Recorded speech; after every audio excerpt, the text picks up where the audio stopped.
ঘাতক দালাল নির্মূল কমিটির নির্বাহী সভাপতি শাহরিয়ার কবির বলেছেন, মহাজোট সরকারের নির্বাচনী অঙ্গীকার যুদ্ধাপরাধীদের বিচার করা। এ বিচার এ সরকারের আমলেই করা হবে।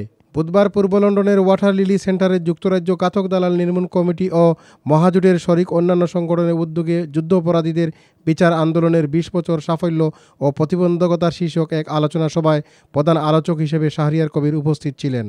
বাংলা টিভির এক প্রশ্নের জবাবে যুদ্ধাপরাধীদের স্বচ্ছ আইনি প্রক্রিয়া বিচার হবে বলে তিনি জানান। যুদ্ধাপরাধীদের বিচারের স্বচ্ছতা নেই, এটা যুদ্ধাপরাধীদের প্রধান দল জামাত ইসলামের নেতারা দেশে এবং বিদেশে এই অপপ্রচারটি করছেন।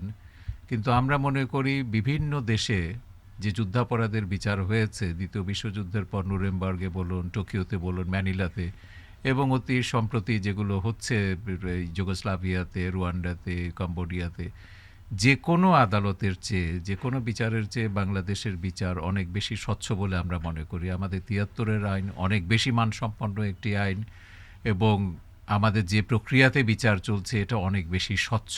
কলামিস্ট সাংবাদিক আব্দুল গাফার চৌধুরীর সভাপতিত্বে ও সৈয়দ নাহাস পাশার পরিচালনায় অনুষ্ঠিত সভায় মুক্তিযুদ্ধের পক্ষের সকল সংগঠনের নেতৃবৃন্দ উপস্থিত ছিলেন। গাফার চৌধুরী যুদ্ধাপরাধীদের নৈতিক কোনো মনোবল নেই এবং যথাযথভাবে তাদের বিচার হবে বলে মন্তব্য করলেন। যুদ্ধাপরাধীদের বিচার হবে, আমার দৃঢ় বিশ্বাস হবে। এই কারণে হবে যে যুদ্ধাপরাধীদের পিছনে কোনো নৈতিক বল নাই।